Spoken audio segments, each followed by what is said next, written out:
nos estamos enfrentando a una nueva generación. La labor de el líder, más que resolver los problemas que tiene el resto de la compañía. Es decir, tocan la puerta y a mí me encanta cuando hay empresas en donde el gerente llega con soluciones en la puerta.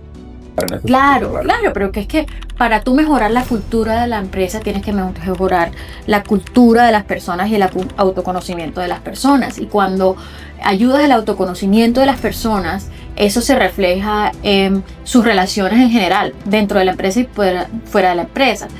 A mí, en la parte tanto legal como en la financiera, los empresarios y en general, universitarios o no, salimos de la universidad, como te digo, con mucho conocimiento teórico, pero no con un conocimiento práctico. Entonces, ¿qué pasa? Que tú tienes, y lo voy a decir seriamente, debe transformarse y debe comunicar su transformación. Porque por allí hay alguien que dice, dato mata relato. Narrativas hoy hay muchas y sí, hoy vivimos en una era de la información, pero no sabemos cuál es la verdad.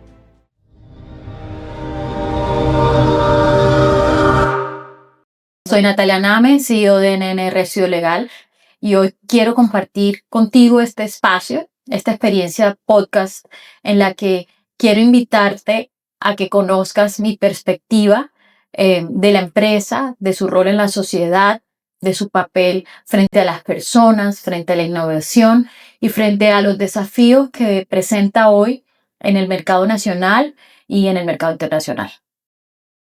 Ok, la primera pregunta sería, ¿cómo descubriste tu propósito profesional y empresarial? Bueno, lo primero tendría que decirte son dos momentos. Siempre pensaré que la elección profesional ocurre en una etapa del desarrollo en donde es una apuesta. Tú puedes tomar en cuenta cuáles son tus habilidades, cuáles son tus capacidades y qué es lo que te gusta, pero no necesariamente te tiene que gustar cuando ya lo estás haciendo. Para mí, a mí me gusta saber y siempre me ha gustado saber cómo funcionan las cosas.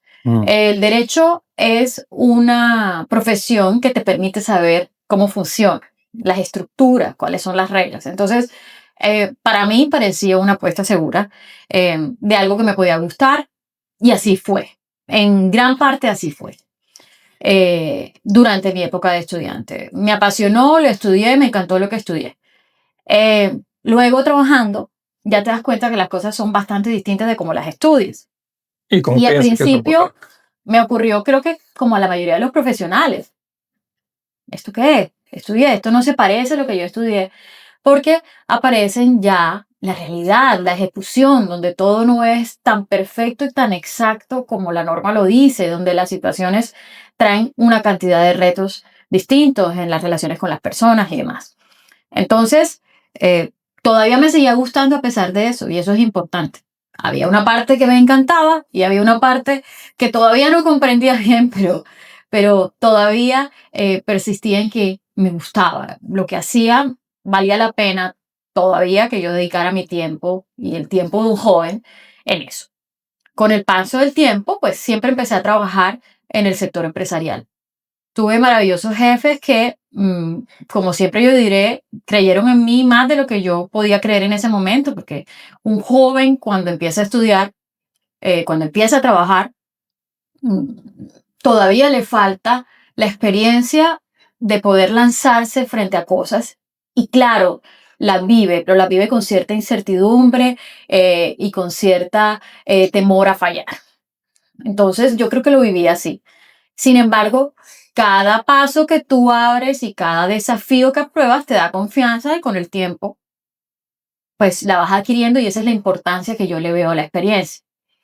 Eh, Después de esa experiencia y de conocer el mundo, ya yo creo que aproximadamente ya como 10 años de ejercicio profesional, ya yo tenía claro que había estudiado, ya tenía claro cómo se manejaba, cómo era afuera, más allá de los libros, ya sabía que me gustaba y que no.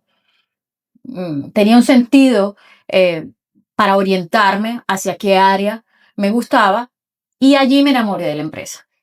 Hice la primera especialización en Derecho Tributario, lo cual para muchos de mis compañeros y mis amigos era el ladrillo, estudiar eso era el ladrillo, pero para mí que además tenía mi oficina siempre junto a las contadoras de las compañías en las que trabajaba o trabajaba con los financieros, era un área que no sabía mucho, pero que me llamaba poderosamente la atención. Y cuando hice esa especialización, pude ver la columna vertebral de la empresa. Pude comprender la parte financiera, pude comprender los balances, pude comprender el control que debía tenerse allí, que le faltaba a mi formación inicial como abogada. Entonces, yo creo que ese fue el génesis de mi amor por la empresa. También tuve un profesor maravilloso en ese momento que me dijo, haz de tu profesión una empresa, ¿no? Sí, total. Me quedó ahí. No era que lo hubiera hecho en ese tiempo, porque yo no tenía esa iniciativa en ese entonces de decir, yo voy a crear mi propia firma, o no fue así. Tenía otros propósitos en mi vida. Me iba muy bien dentro de la empresa en la que estaba. Seguía en etapa en mi zona de confort, pero aprendiendo a la vez, acopiando información, observando y midiéndome a nuevos entornos, a juntas, a estructuraciones financieras, a proyectos. Empezaba a ver qué ocurría con las personas en las empresas, su valor para la vida de los demás. Entonces, digamos que estaba en etapa de esponja. Estaba absorbiendo todo el mundo. ¿Cuándo ocurre que yo haya decidido mi emprendimiento como profesional? Pues ocurre cuando necesito más tiempo para mi vida privada. Me había casado, tenía hijas, tenía un emprendimiento también con mi esposo y parecía lo más lógico que diera el paso a formar mi firma. Y así fue y tuve el apoyo de esas empresas con las que trabajaban, que me dieron asesorías y lo empecé a hacer como muy orgánicamente. Siempre tengo que decir, no, pensaste, voy a ser empresario. No, no lo pensé. Simplemente fue ocurriendo. Y cuando fue ocurriendo, fue estudiando más en el trayecto. Entonces estudié Derecho Contractual y entonces estudié Derecho Comercial.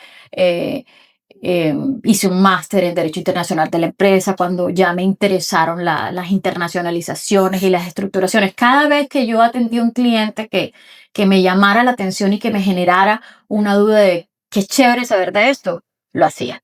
Y todavía sigue siendo así. Una curiosidad, tengo una curiosidad por saber eh, qué pasa en el mundo empresarial.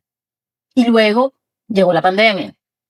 Y en la pandemia me di cuenta a nivel personal lo importante que era la empresa para la gente, lo importante que era conservar su trabajo, lo importante que era que las empresas lograran resolver los problemas de la humanidad y cómo ayudar a la empresa. Claro. Entonces, eh, en esa oportunidad que dio la pandemia, que para mí yo agradezco que haya sido, de tener introspección, de vivir menos afuera y más adentro, dije, aquí hay una solución. Y la empresa, más allá de las críticas que incluso también surgieron dentro de la pandemia, había un antagonismo. Yo vi claro el antagonismo entre el papel de la empresa y, y sucesos ciertos en donde la empresa se le pedía transformación, pero en otros tan maravillosos en donde daba la solución, me di cuenta que esa unidad de personas en búsqueda de una idea y de un propósito para ejecutarlo merecía toda la atención, toda la valoración, toda la ayuda y todo el aporte para que se pudiera transformar. Y en ese momento, que fue coyuntural para, pensaría todo el mundo en general, ¿cuál crees tú que luego de que se surtió? Porque muchas empresas o colapsaron, otros se reinventaron en el tiempo, otros asumieron retos que estaban programados para 50 años, o sea, el tema de tener empleados virtualmente, el tema de que la gente pudiera conectarse, comunicarse y realizar negocios a distancia, se volvió una realidad para todo el mundo simultáneamente. Entonces, en ese momento y luego de ese desafío, ¿cuál crees hoy que es el rol que debería asumir una empresa para la sociedad y para las personas? Ese problema que tú sientes que la empresa puede resolver para todos, ¿cuál crees que es el rol que debería estar asumiendo en este momento? Bueno, lo primero es tener claro que tanto la vida de las personas como la de las empresas están sometidas al riesgo y la incertidumbre. A las personas no nos gusta aceptarlo, nos cuesta mucho aceptarlo, pero aceptarlo es la realidad. Y eso es el camino de la transformación personal y empresarial. ¿Qué pasa con las empresas? Que tienen unas personalidades adentro. El innovador, el empresario, el emprendedor, es una persona que yo creo que tiene unas habilidades de transformación naturales. Tiene una perspectiva del riesgo y de la incertidumbre distinta. Y eso hace que el empresario se transforme y que el empresario busque soluciones que no existen. Entonces, cuando vemos la mayoría, el perfil de cómo piensan la mayoría de los innovadores, a mí me encanta la psique de los innovadores. Y me encanta porque esa es la parte de la empresa y del empresario que nos ha estudiado.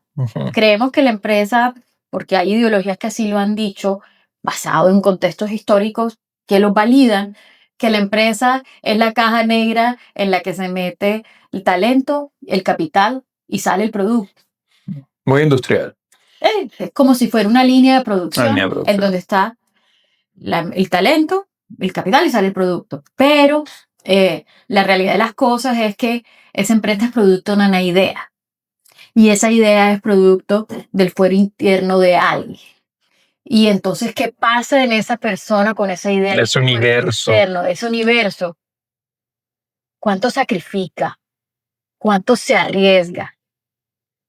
Y entonces, allí es donde tú ves que esa persona con ese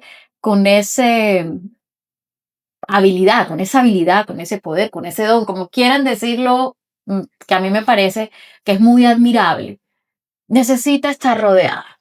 Entonces, si esa persona ha podido desarrollar unas innovaciones que hoy damos por sentadas, damos por sentada la energía eléctrica, damos por sentado el transporte, damos por sentado la producción en línea, damos por sentado que tenemos un iPhone, damos por sentado tantas cosas.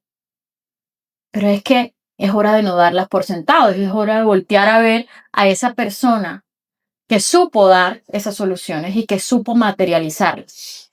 Obviamente, todas las materializaciones y todos los procesos tienen periodos y tienen errores, pero son partes del proceso. Entonces tampoco se trata de decir, no, es que el empresario es un santo o la empresa es un santo. No. De esto que te estoy hablando son debates filosóficos acerca de la empresa y el empresario que están escritos, pero es que no es un ángel, pero tampoco es un demonio. Es una persona con una habilidad que está descubriendo y que le está poniendo un propósito a su existencia, que está resolviendo unas necesidades y que puede cambiar el rumbo de la humanidad.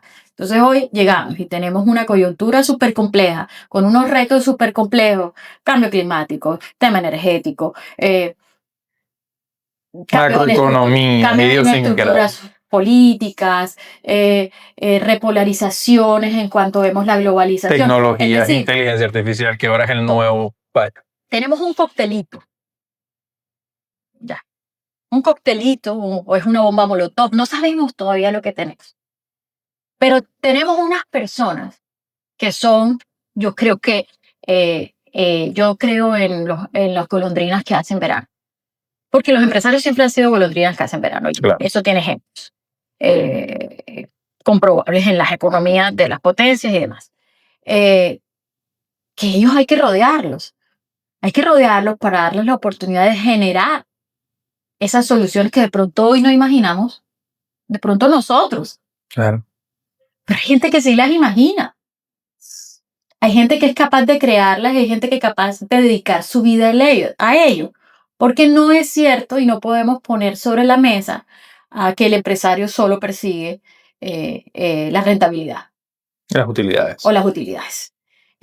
Claro, hay empresarios de eso y tampoco es que esté mal, porque todo esfuerzo tiene su recompensa. Así es. Pero si unimos eso a un propósito mayor, vas a ver cómo hay más conciencia y corrección Hilando en ese sentido, ¿cómo conectas esa misión personal con la empresa? En tu caso. O bueno, mira, tú haces coaching para una cantidad de organizaciones y has también asesorado legalmente a muchas otras. ¿Cómo uno, o cómo has visto al menos, porque entiendo que para cualquier empresario esto es un reto, cómo conservar el propósito, cómo hacer que la misión que yo tengo, esa misión que yo tengo pueda traducirse también a la misión de la empresa? Porque a veces siento, y lo hemos documentado quizá en algunas de las conversaciones que hemos tenido en el pasado, de que el propósito se pierde por la utilidad. Entonces, ¿cómo ligar esas dos cosas y de pronto que no quede en letra muerta? Porque también he visto muchas empresas que tienen su misión, su visión, que era lo primero que uno armaba cuando estaba armando una empresa. Y hablo por experiencia propia. Y eso muchas veces se convierte en letra muerta en una gaveta o quizá en un póster de la empresa, en algún lugar, en un cuadro. ¿Cómo mantener eso vivo? Yo creo que estamos en un momento de repensar eh, las motivaciones por las que hacemos las cosas. Eh, Dentro de las asesorías corporativas, la misión, la visión, el propósito, las políticas, los principios, los valores, eh, tuvieron una intención y tienen una intención que debe ser cumplida, pero autoconscientemente. Creo que las empresas en principio, eh, en cabeza de los directores que las dirigieron por mucho tiempo, eh, estaban centrados en lo que las escuelas empresariales decían que tenía que ser una empresa. Y obviamente estaban dirigidas a la formación dura y a los resultados que tenía que dar. También las empresas, naturalmente, con la globalización, están sometidas a la competencia. Y estar sometidas a la competencia implica que deben subsistir, que deben sobrevivir a la competencia. Y eso los pone en una dinámica de tener que ser mejor, de tener que crecer más, de tener que vender más, de ser pionero, líder, de expandir mercados. Y eso no se oye mal ni es que esté mal. Pero solo ese objetivo vacío, sin otro propósito más que ese, es el cual pues ha generado cosas que podrían corregirse, que conocemos. Yo no creo que esto haya surgido de la maldad de alguien. En realidad no, ha sido la experiencia del empresario. La globalización tiene 30, 40 años, es un experimento. A veces le pedimos a 30, 40 años contra la humanidad. Muy poquita literatura. Sí, exacto. Contra la humanidad que son.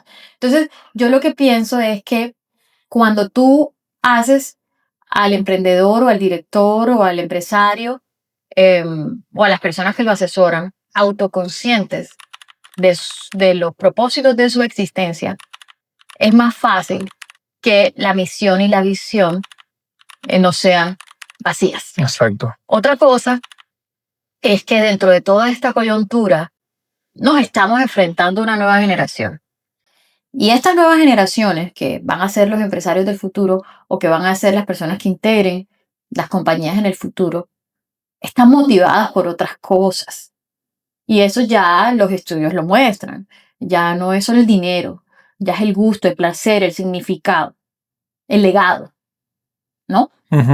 Entonces eso también va a hacer y debe hacer que la empresa se tenga que transformar para captar, gestionar ese talento y sacarle lo mejor posible. Porque la otra cosa es quejarnos de las generaciones que vienen y nada, si son de cristal, si no son de cristal. Pero eso Sí, es un debate inocuo. El resabio de Roma para acá de que todas las nuevas generaciones. Que no es cierto, desde mi perspectiva no. Entonces, pero la empresa se tiene que transformar para poder captar todo eso y mantener a sus empleados y a su talento motivado y alinearlo con su propósito. Entonces, las nuevas generaciones necesitan no solo que le paguen la nómina, necesitan saber que trabaja en una empresa que hace algo bien, que aporta, para que no sea tan rutinario, para que valga la pena que ellos se gasten su día en eso. Claro. Porque para el incentivo económico no está siendo suficiente. Y ahora, si te enfrentas a los desafíos evidentes que tenemos, eso pide transformación. Si te enfrentas a la imagen negativa que tiene la empresa hoy, ¿cierto? La empresa puede llegar y sacar propagandas.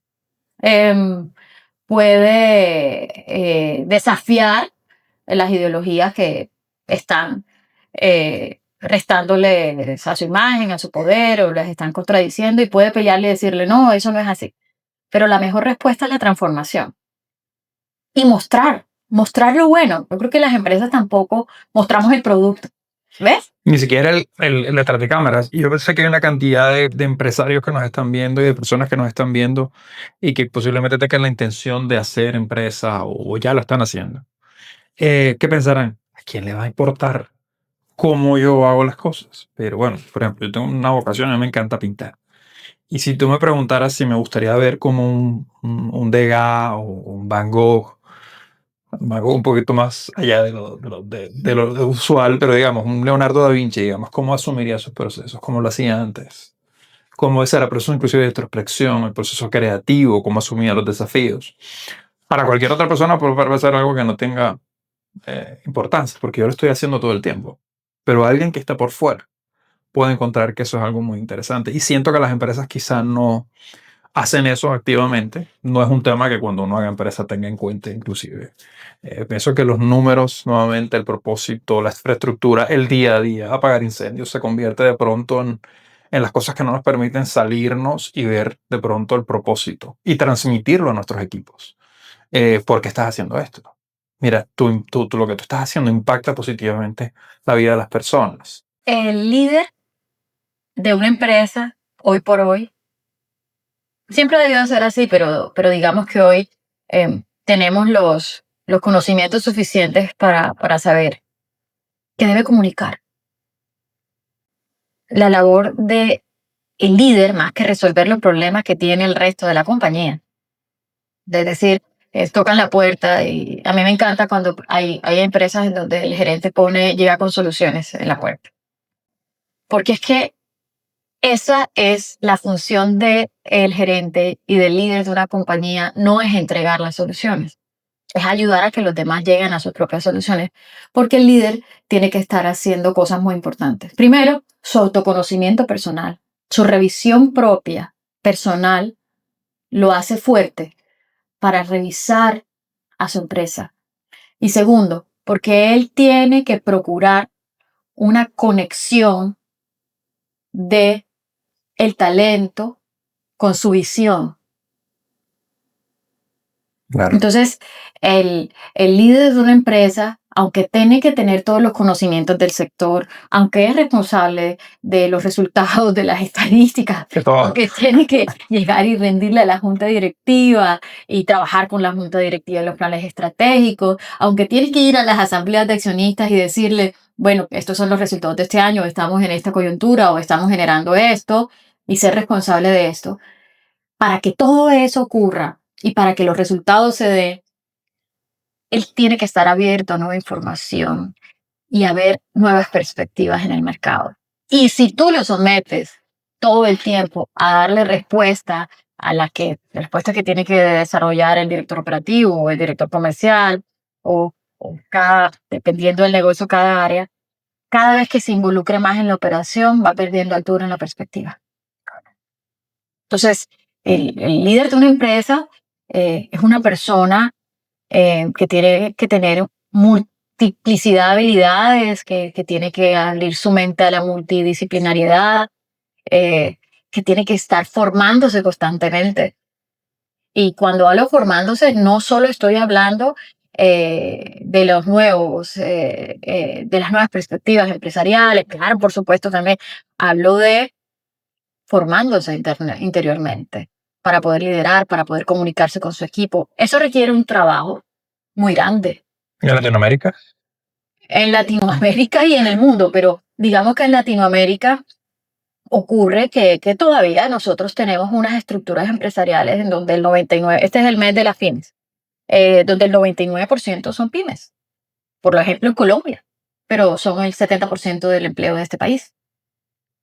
Y el tema de la delegación creo que es un tema que rara vez se comunica. De pronto, si no hay un coaching detrás del proceso de liderazgo, la forma en que le entregamos la instrucción a las personas de cómo, porque eso que me acabas de comentar me parece muy valioso en el sentido de que la idea es que otras personas lleguen con soluciones o que lleguen con perspectivas. Yo normalmente utilizo un tema que es como el 1 tras 1, que le llama uno, que ven a mí con un problema específico, tráeme 3 posibles soluciones y dame tu sugerencia.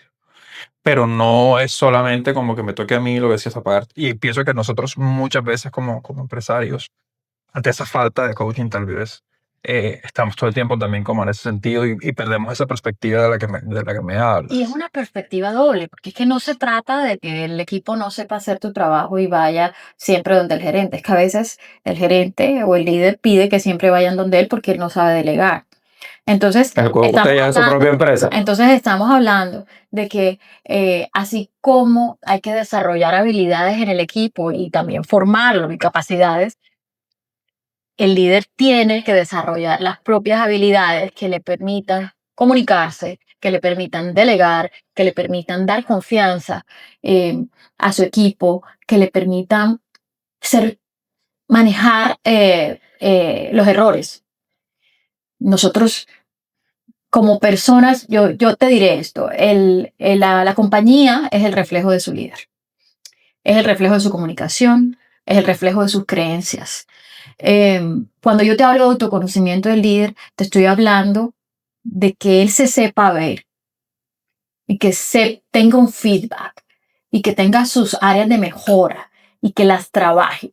Y eso se convierte en un círculo virtuoso porque eso le va a poder permitir a él ver a su equipo y guiar a su equipo y sacar lo mejor de su equipo y tomar mejores decisiones también. Y a veces van a ser decisiones duras. Sí, no necesariamente. Porque es que, como yo digo, la silla del gerente es cómoda, pero es porque es caliente y pasa mucho tiempo ahí pensando muchas cosas difíciles. Así es. Entonces, cuando ven la gran silla, es que tiene que estar cómodo en esa silla. Pero sobre todo, no debe estar solo cómodo físicamente. Debe tener una autoconciencia propia, que es algo a la que se debe someter. Y hay muchas maneras de someterse a ello. Porque el líder no lo sabe todo. Y no se puede saber todo porque, como hablamos al principio, vivimos en un mundo con unas complejidades, ¿no? Y ahora empresarialmente se le tiene nombre, Buca, Bani y la que venga. Entonces son tiempos complejos, tiempos inciertos, quebradizos, con inestabilidad política. Yo creo que estamos viviendo el cóctel de todas las generaciones, tecnológicas, todo. Entonces, él necesita esa ayuda y necesita terceras perspectivas. Y allí es donde yo creo que la estructura acompaña. Entonces, nosotros, por ejemplo, en Colombia, todavía no tenemos claro las juntas directivas ni el papel de las juntas directivas. Entonces, tenemos una empresa y entonces las juntas directivas son los mismos socios y también son los accionistas. Pero resulta que la junta directiva tiene otras funciones. Y es cuando viene un tercero, y es cuando viene una persona que viene de otro sector, o viene de distintas profesiones, o tienen distintas edades, o tienen distintas culturas, y viene a decirte, ve, muéstrame tu plan estratégico y hacia dónde vamos, y vamos a evaluarlo. Entonces, eso es una construcción creativa de distintos perfiles, y ya el CEO no está solo en su mente. Se tiene que abrir a recibir otra información. Entonces, por eso es que hoy por hoy desarrollar habilidades de liderazgo, desarrollar habilidades de autoconocimiento en el personal es tan importante para el logro de los resultados y también para la transformación empresarial. Yo no tengo duda del intelecto humano y de lo que es capaz de hacer, ni del indomable espíritu humano, tampoco. Hemos salido de tantas. Si tú ves la evolución, el ser humano ha salido de tantas y aquí estamos. Yo creo que cada tantos años pensamos que nos vamos a extinguir. Y aquí estamos. Entonces, yo quiero pensar, y así vivo mi vida pensando, sobre todo porque tengo 2 hijas, todas muy pequeñas, que esto es una etapa en donde nos vamos a transformar todos y la empresa no está por fuera de esa transformación porque está compuesta por seres humanos. Si transformas el ser humano, también se va a transformar la organización y cómo la vemos hoy. Y el mercado también. Claro. Yo he concluido que muchas veces al empresario hay información que no le gusta ver, o al emprendedor hay información que no le gusta ver, y entiendo que es difícil ver información que te desafía o que de pronto no está tan alineada con el éxito de tu idea. Pero cuando he participado en estructuraciones de proyectos o tengo el sombrero del abogado puesto como asesor, que tengo que señalar, por supuesto, análisis legales y riesgos, eh, y ya con el tiempo entendiendo cuál es la mentalidad del empresario, les digo, yo quiero señalar estos riesgos o yo quiero señalar estas situaciones, no porque no quiero que hagan el negocio. Me encantaría que hicieran el negocio. Es porque quiero que tengan ese proceso mental y de análisis con el equipo de cómo gestionarían ese riesgo. Y me he encontrado con que ellos encuentran sus respuestas y con que ellos buscan la manera de salir al paso con ese riesgo. Y también me he encontrado con empresarios que dicen, yo puedo con esa incertidumbre. Y entiendo que eso ocurre más en empresarios que ya han tenido otras experiencias en otros negocios porque ya su experiencia en lidiar asuntos complejos, coyunturas, eh, los hace tener el poder personal y la confianza de decidir rápido y corregimos sobre la marcha. Lo voy a resolver. Entonces. Pero ya hay competencia de procesos exactamente. Anteriores. Pero sí es importante tener claro cuál es el panorama, no para que escribas un no sobre la propuesta o no siempre para que lo hagas, pero sí para que te preguntes, ¿qué haría yo si pasa esto? ¿Qué haría yo si pasa esto? O simplemente te vayas con tu idea mental de que puedes con ello y que puedes con lo que no está en el panorama, pero que puede ocurrir. Y es por eso que yo te digo, Raúl, que en los emprendedores encontramos una personalidad distinta, con unas habilidades distintas, que los hacen supervivientes. Su emocionalidad ante el riesgo, ante el fracaso y ante el error es distinta. Tienen una tolerancia distinta. Tienen una tolerancia distinta, tienen una manera de verlo distinto. Para ellos, tal vez el error es parte de su proceso. Se dan menos duro cuando cometen y abren de pronto espacios, que es algo que en algún momento llegamos a conversar tú y el tema. Hay un espacio para que esos equipos también cometan ese error. Por supuesto. Esto todo se dice súper fácil. La seguridad psicológica, que es a lo que tú te refieres, que es un concepto de Amy Edmondson, es de las cosas, yo creo que fue mi tema central en la tesis de la maestría de coaching directivo y liderazgo, porque me pareció realmente una idea apasionante en donde no trabajar la creencia del error individualmente no es tan efectivo como llegar y tener un ambiente en donde hay un trabajo colectivo de la creencia en el error que te permita equivocarte inteligentemente, que es a lo que ella apunta. Obviamente, todo esto es un concepto, todo esto es un trabajo de organización, pero es un trabajo que va directamente en la persona.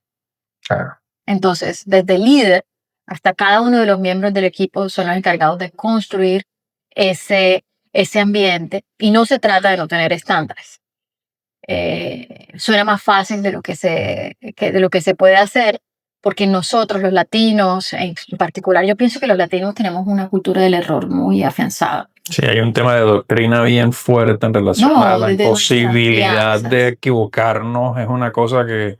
Y nos paraliza también eso y saber que no hay espacios para eso. Bueno, ¿para qué te voy a decir? Nosotros tenemos una cantidad de creencias sobre escasez, sobre las oportunidades escasas. Y eso hace que temas el error como si se te escapara la oportunidad. Cada persona tiene sus creencias de acuerdo a la biografía. que ha vivido. Y nuestra biografía está encendida por el lugar donde nacemos. Entonces, digamos que Latinoamérica tiene allí un área de trabajo increíble, que por supuesto incide en la mentalidad empresarial, en la mentalidad de los profesionales y también en el número de empresarios que tenemos. Sí, total. ¿Ves? Sin embargo, que sea difícil no significa que no sea el camino. Además, porque es un camino que va a ser virtuoso desde muchos puntos de vista, porque estás ayudando a la organización, pero también estás ayudando a las personas. Entonces, desde esa perspectiva, la empresa también se convierte en un escenario de formación personal. Que no solamente el valor de la ejecución diaria, sino también de los valores, de las calidades humanas. Y entonces eso es transformación. Claro. Y ahí es como la empresa brinda transformación también. Pero hay una cultura, claro. Claro, pero que es que para tú mejorar la cultura de la empresa tienes que mejorar la cultura de las personas y el autoconocimiento de las personas. Y cuando ayudas el autoconocimiento de las personas, eso se refleja en sus relaciones en general, dentro de la empresa y fuera de la empresa. Entonces vas a ver que el comportamiento ciudadano es distinto, que el comportamiento familiar es distinto, que las dinámicas de padres va a ser distinta. Entonces, realmente cuando yo te digo que trabajar en el autoconocimiento es virtuoso porque se extiende más allá de la empresa.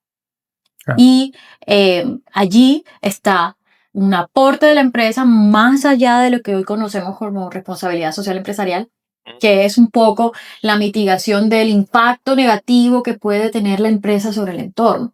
Aquí estamos hablando de un aporte que brinda la empresa desde sus fines, pero que tiene un impacto en la comunidad más allá de la comida que le ofrece y de las posibilidades de atender su subsistencia que le ofrece a los trabajadores. Y ni las que has medido, ni las que medirás, porque no alcanzas a conocer todo el impacto. Estamos hablando de la evolución del pensamiento y de las sensaciones de la emocionalidad humana a partir de instrumentos que necesita generar la empresa para lograr sus fines. Entonces se vuelve un gana-gana, uno social y otro empresarial. Total. Y bueno, en ese mismo sentido, bueno, ya tenemos la parte estructural de esos tips que me has brindado. Cuenta un poquito la parte legal, porque también entiendo que muchas empresas ni siquiera lo consideran o es un pensamiento de último minuto cuando ya está el camarón armado y el problema andando, o inclusive no lo piensan como una inversión que puede no solamente ser beneficioso, sino que también puede ahorrarme dinero. Mira, a mí en la parte tanto legal como en la financiera, los empresarios y en general, universitarios o no, salimos de la universidad, como te digo, con mucho conocimiento teórico, pero no con un conocimiento práctico. Entonces, ¿qué pasa? Que tú tienes, y lo voy a decir seriamente, un ingeniero mecánico es maravilloso, un ingeniero electricista maravilloso, un ingeniero industrial maravilloso, un administrador, bueno, no tanto, pero no tienen idea, por ejemplo, de los estados financieros. No tienen claro cuáles son sus obligaciones legales, no tienen claro los aspectos tributarios de su negocio.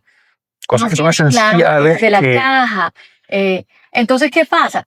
Que tú necesitas, si no lo tienes claro, pues tienes que acudir a la formación o a la información que alguien tiene para que te haga crecer ese conocimiento y haga capaz a la empresa de lidiar con la información y de cumplir la regulación a la que está sometida en su sector. Entonces, ese análisis que también estábamos diciendo de quién, cómo, con quién cuentas, en ese cómo, tienes que enlistar cuáles son mis obligaciones legales, cuáles son mis obligaciones financieras, cuáles son mis obligaciones tributarias. Y para eso necesitas asesoría. Entonces, ahí viene el valorar lo que los otros pueden aportar. Y el tiempo que ahorra ese conocimiento, porque si yo quisiera empezar de cero, tendría que empezar a estudiar eso y es muchísimo más valioso y algo que ya se está usando yo prefiero buscar una persona que ya haya hecho su viaje, su conocimiento, su camino, su experiencia, ganar esa competencia y que me la entregue a mí en fracción de tiempo, pero que no me toque a mí volverme un experto totalmente en la materia, sino que me ofrezca ese conocimiento que necesito ahora y me ahorro tiempo y dinero en el ejercicio. Claro, un crecimiento planificado con procesos y con una estructura planificada y con un conocimiento en cada área va a ser mucho menos tortuoso y riesgoso a la larga que equivocarte cada tanto porque no te quedaron bien los contratos, porque no pagaste bien los impuestos, porque no tenías claro cómo presentar sus precios, porque no tenías claro que el margen se lo iban a llevar los impuestos. Como proyecto, los costos. Claro. Tu expansión. Porque no habías hecho un ejercicio de precios, porque no tenías tu centro de costos. Es decir, hay un proceso que la empresa tiene que vivir de aprendizaje interno en el que es necesario que tenga más información práctica. Y hoy existen tanto profesionales como yo, como mi equipo, o incluso las cámaras de comercio, las cajas de compensación con las que yo he trabajado, en particular con Fama y con Fama en Medellín y con Subsidio en Bogotá, y aquí también en Barranquilla hay cajas de compensación que lo hacen en la misma Cámara de Comercio, que les dan cursos a los empresarios porque ya hoy es evidente que se necesita un conocimiento más práctico. Entonces, por ejemplo, ¿cómo establezco mis precios? ¿Cómo leo un estado financiero? Esencial, cosa que la universidad, y todavía es un misterio para mí, cómo no puedes ser zapatero, necesitas saber tus costos. Claro, entonces yo decía, es que el estado financiero no está listo y han pasado 6 meses. Es un gerente, un emprendedor sin estado financiero es como una persona que maneja un bus con los ojos cerrados. Total. No te permite tener información de decisión y un empresario tiene que decidir constantemente. Exacto. Entonces, decisiones informadas. Decisiones informadas. Y lo otro que a mí me parece súper esencial, y ya eso sí me parece en el plano más personal, es que en el camino del emprendimiento y en el camino del empresario hay muchas frustraciones. Empresarios son seres humanos. Entonces, tienes una meta y no la alcanzas, tienes reprocesos, tienes frustraciones, no sabes hacer las cosas, te equivocas, no tienes la respuesta que esperaba. Y él necesita un tercero y necesita desahogarse y necesita desarrollar habilidades que lo ayuden a cumplir su propósito, a encontrarlo, a ponerlo claro.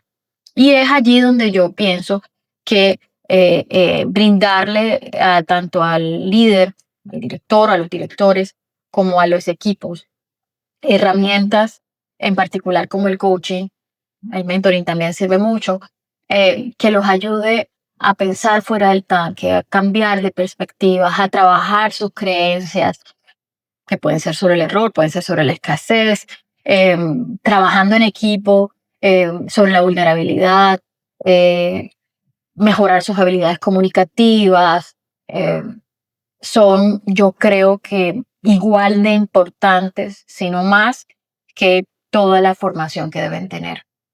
Porque a la larga, en el proceso, esas habilidades que falten terminan determinando precisamente los resultados.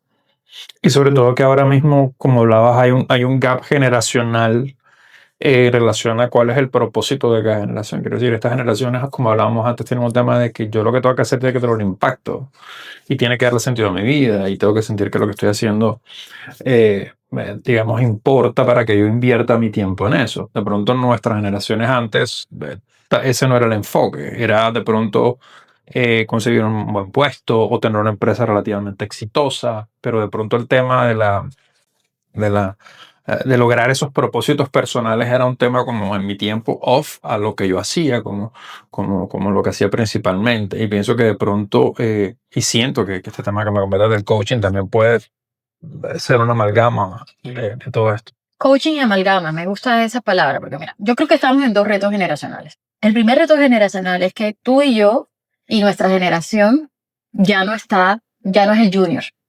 Exacto. Se está acercando al seniority o ya está en el seniority. Entonces ya está tomando decisiones, ya está llegando a cargos donde inciden juntas directivas, donde sus perspectivas de la vida, del comercio, del negocio, ya están siendo tomadas en cuenta porque los boomers ya están en retiro. Lo segundo es que tenemos una generación avada que tiene otras características, pero somos nosotros los que tenemos que aprender a sacarle el talento, así como los padres con nuestros hijos. Nuestros hijos son distintos a nosotros, pero el deber de los papás es trabajar eso que te regalaron y tratar de descubrir esos potenciales y dejarlo ser también, ¿no? Claro.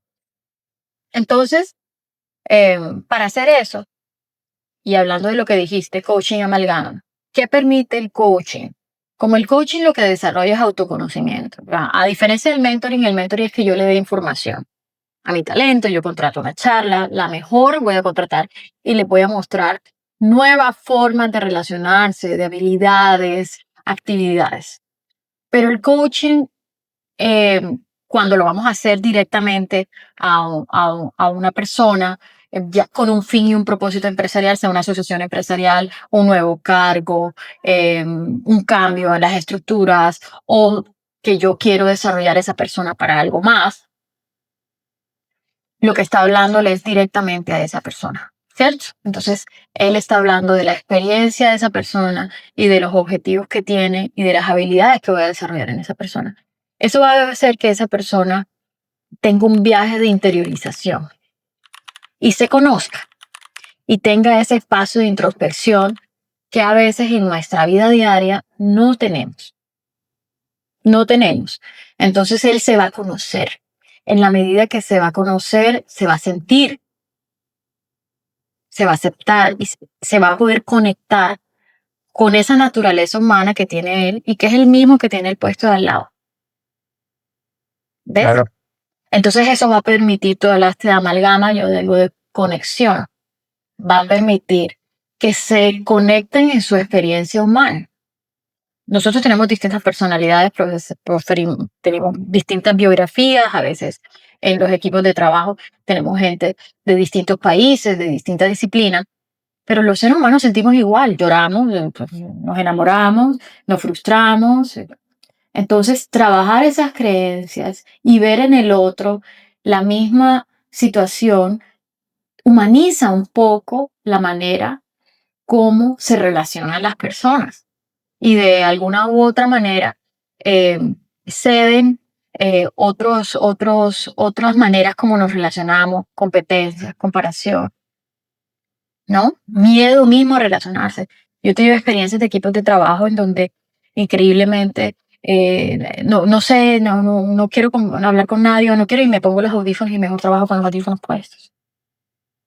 Entonces ahí ya tú ves una persona que prefiere no tener relaciones. Entonces, todas esas son cosas que dentro de una empresa que necesita constante flujo de información y de conexión para lograr un propósito, tú puedes trabajar. No significa que ese sea una mal personal, entonces una mala persona. No significa que no sea un buen profesional. Significa que hay una cosita que tú puedes ayudarlo a conectarse, que cuando le ayudas a conectarse con el otro, se conecta primero con el mismo, para luego conectarse con los otros, y luego aprende a conectarse así en todas sus relaciones, que es lo que te digo que tiene el efecto virtuoso en la sociedad. Sobre todo en una época donde todo el tiempo estamos bombardeados de información en donde de pronto en el pasado había de pronto, quiero decir, históricamente, no me refiero de pronto a nuestros padres, pero históricamente habían espacios en donde había un poco más de tiempo para hacerse preguntas, llegar a algún grado de introspección, porque sencillamente no había más nada que hacer. O sea, digamos, tú tenías que transportarte de un pueblo a otro pueblo o de un lugar a otro y tenías que caminar o tenías que estar más tiempo contigo, digamos. Entonces esos espacios ya de pronto no son tan, digamos, disponibles porque todo el tiempo el celular ya es el nuevo grillete, todo el tiempo estamos conectados, todo el tiempo estamos bombardeados de mensajes, ¿no? Entonces tener esos espacios, pienso que también es full valioso para las personas. Tú me preguntaste hace poco qué pasaba y por qué a veces las compañías perdían su propósito. Sí. ¿Te acuerdas? Y aquí la respuesta es el constante autoconocimiento del emprendedor o del empresario. Lo ayuda a conectarse con su propósito o a redefinirlo, pero conscientemente. Sabe cuáles son sus límites, sabe cuáles son sus deseos, sabe a dónde quiere llegar, sabe lo que le gusta, sabe lo que no le gusta. Y aprende a lidiar con un entorno que a veces confunde. Entonces tú tienes un accionista que es de capital. El propósito del accionista de capital es percibir la rentabilidad de su inversión. Pero si estás hablando con el emprendedor que es el fundador, su propósito puede ser distinto. Sí, bastante distinto. A recibir el dinero y la rentabilidad de la inversión. Puede ser una consecuencia. Entonces, ¿qué pasa? Que mientras él sea autoconsciente de los móviles de él, de los móviles del otro, y pueda mirar el panorama, cómo se va a mover, se va a mantener consciente de sus decisiones y le va a permitir tomar decisiones más alineadas con su propósito, que puede ser cambiar de accionista o hablar de otra manera con el accionista. O invitarlo a que él comparta su visión, en fin. O invitarlo a que él comparta su visión. O ser muy franco, como es Jeff Bezos Sí, con su carta a los accionistas, que les dice, pues perdimos, ups. ¿Por qué? Porque ahí es donde tú ves claramente que el propósito de Jeff Bezos no es la rentabilidad a corto plazo, por lo menos. Es la permanencia, es generar la innovación. Y eso no quiere decir que Jeff Bezos tenga la razón, como él mismo lo dice en sus cartas, ni quiere decir que los accionistas no deban percibir la rentabilidad del capital. Eso quiere decir que están hablando honestamente. Entonces yo puedo definir si quiero ser accionista de Amazon o si vendo. Eso. Tengo claro, digamos, la estructura en la que estoy y que también estoy alineado con los propósitos de toda la organización. Exacto. O puede ser que yo soy accionista, pero que como me apasiona tanto lo que está haciendo, yo prefiero que me rinda el 5% de efectivo anual o el 3% de efectivo anual. Entonces, los ayuda a tener una conversación más honesta, porque a su vez el autoconocimiento lo hace ser honesto con su propósito y con lo que quiere. Claro. Y pienso que, bueno, de todo lo que hemos hablado, que obviamente ha sido realmente enriquecedor para quienes están viendo, incluido para mí, eso es un tema muy poderoso. Pronto saber a dónde queremos llegar, a aprender a conocernos, crear esos espacios, no solo para nosotros, sino para las organizaciones, para que esas organizaciones a su vez tengan un impacto en la sociedad de todo lo que hacemos. Y la última pregunta que quería hacerte, porque también está alineado a eso, era de pronto la percepción que tiene la gente o la comunidad o la sociedad de la empresa, del papel negativo que muchas veces estamos encontrando en las narrativas comunes, y es de pronto hacer el villano del empresario. ¿Cómo una empresaria puede capotear esos escenarios de percepción negativa? Yo creo que con transformación interior. La empresa debe transformarse y debe comunicar su transformación. Porque por allí hay alguien que dice, dato mata relato. Narrativas hoy hay muchas, y sí, hoy vivimos en una era de la información, pero no sabemos cuál es la verdad. Y hay que hacer un esfuerzo, y en ese esfuerzo no es del empresario, y no es del ciudadano, y es de todos, por ver cuál es nuestra fuente de información, y si es veraz, y también mirar información de otras esquinas para contrastar. Esa es la realidad que nos tocó.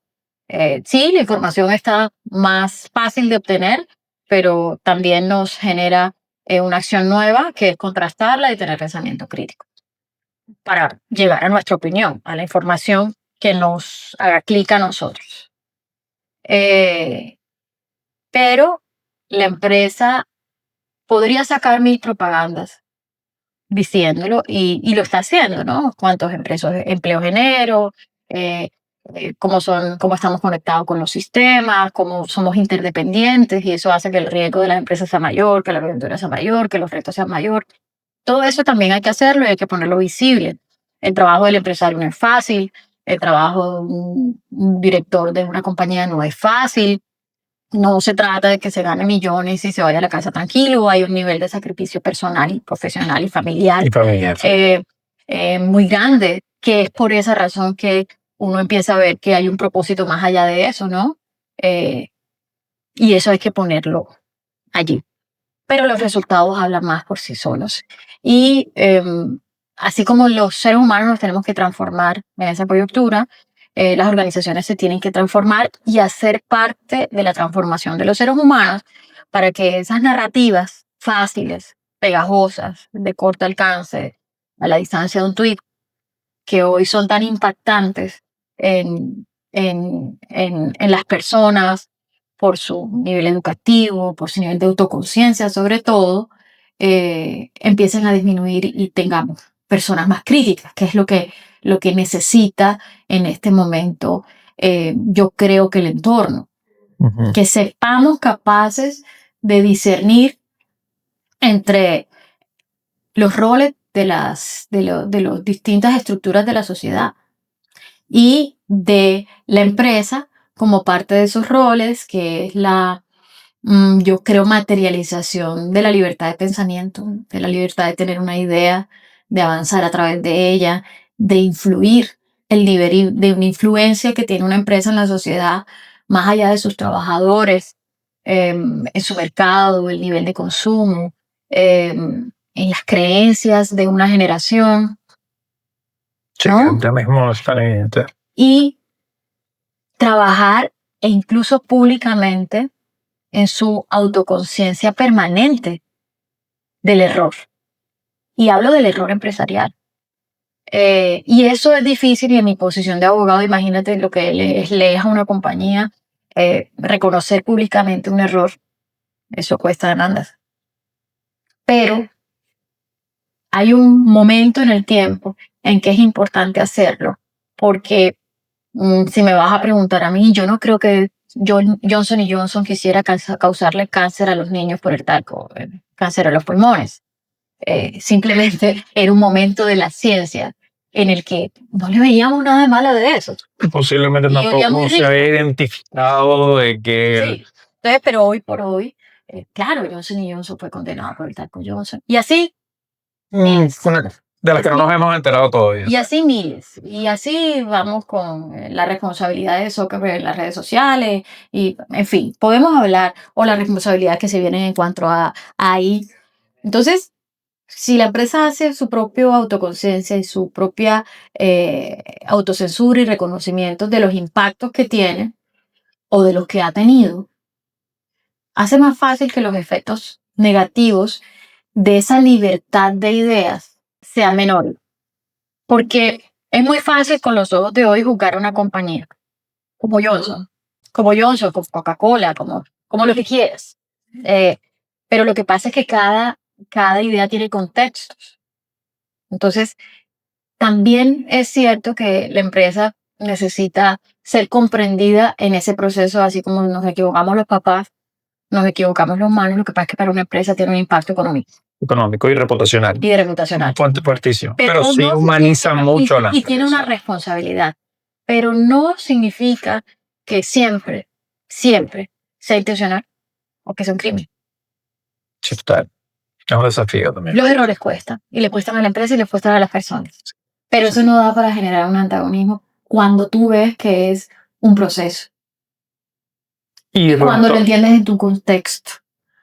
Y asumirlo para la empresa hace que, inclusive esa parte reputacional, sí, herida, sí, económicamente afectada, y te lo digo, se entienda como un proceso. Como abogada en la medida de lo posible. Es decir, hay que dar paso a esa autoconciencia en donde tú vas haciendo tu análisis de lo que has podido hacer mejor. De lo que has podido hacer mejor.